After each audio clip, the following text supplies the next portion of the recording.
हा चिमुकला सध्या त्याच्या आईच्या कडेवर सुरक्षित आहे. पण हा सुखाचा क्षण येण्याआधी बरीच उलथापालथ चंद्रपूरच्या बल्लारपूरमध्ये घडली. 4 सप्टेंबरच्या संध्याकाळी 5 वर्षांचा कृष्णा घराबाहेर खेळता खेळता अचानक गायब झाला. रात्री 2:30 वाजता कृष्णाच्या कुटुंबियांनी रडत रडत पोलीस स्टेशन गाठलं.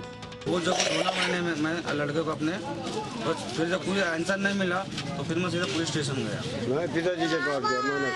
हाँ, फिर अपने बाप के पास गया था. मैं स्कूटर गया था. तो मतलब लड़का है क्या बोला कृष्णा, तो बोले मेरा पापा बोले नहीं है, बोले घर पे, बोले स्टेशन रेलवे स्टेशन ढूंढा, सब जगह ढूंढा, नहीं पता लगा. फिर मैं पुलिस स्टेशन गया, रिपोर्ट दिया जाके सीधा. याच परिसरातल्या रवी नावाच्या तरुणाबरोबर कृष्णाला जाताना पाहिल्याची पहिली टीप पोलिसांना मिळाली. मग आरोपीच्या अख्ख्या कुटुंबाला पोलीस स्टेशनमध्ये आणलं. आरोपीच्या काकाचा फोन खणखणला. कृष्णाला घेऊन पळालेला रवीचाच तो फोन होता. काका हळू आवाजात बोलतोय, त्यामुळे रवीला संशय आला आणि त्यानं पोलिसांची दिशाभूल करण्यासाठी आपण चेन्नईला जात असल्याचं सांगितलं. पण तेवढ्यात नरखेड रेल्वे स्टेशन पर आपका स्वागत है अशी उद्घोषणा त्या फोनमधून ऐकायला आली आणि तातडीनं चक्र फिरली. सकाळी 9:30 वाजता आरोपीने त्या मुलाच्या कृष्णाच्या काकाला फोन केला. म्हटलं की मेरे को 25,000 चाहिए, मैं उसको वापस करूँगा. तर नॅचरली त्याने आम्ही त्या काकाला विचारलं की तुला जो फोन आला त्यामध्ये काय आवाज येत होता. सांगितलं रेल्वे स्टेशनचे समोसे विकतात त्याप्रमाणे आवाज येत होता.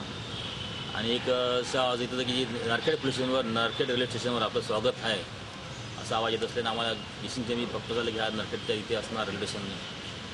त्यावेळेस कोणती ट्रेन त्या ठिकाणी जाते आम्ही आर्थिक माहिती घेतली.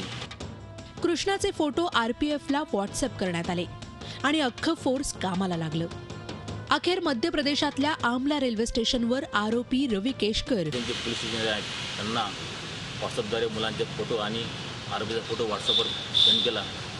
आमला इथे ट्रॅफिकच्या अधिकाऱ्यांनी कर्मचाऱ्यांनी रेल्वे चेक केली, त्यामुळे हे दोघंही इथे मिळून आले. गणेशोत्सवाच्या पहिल्या दिवशी यंत्रणांवर कमालीचा ताण होता.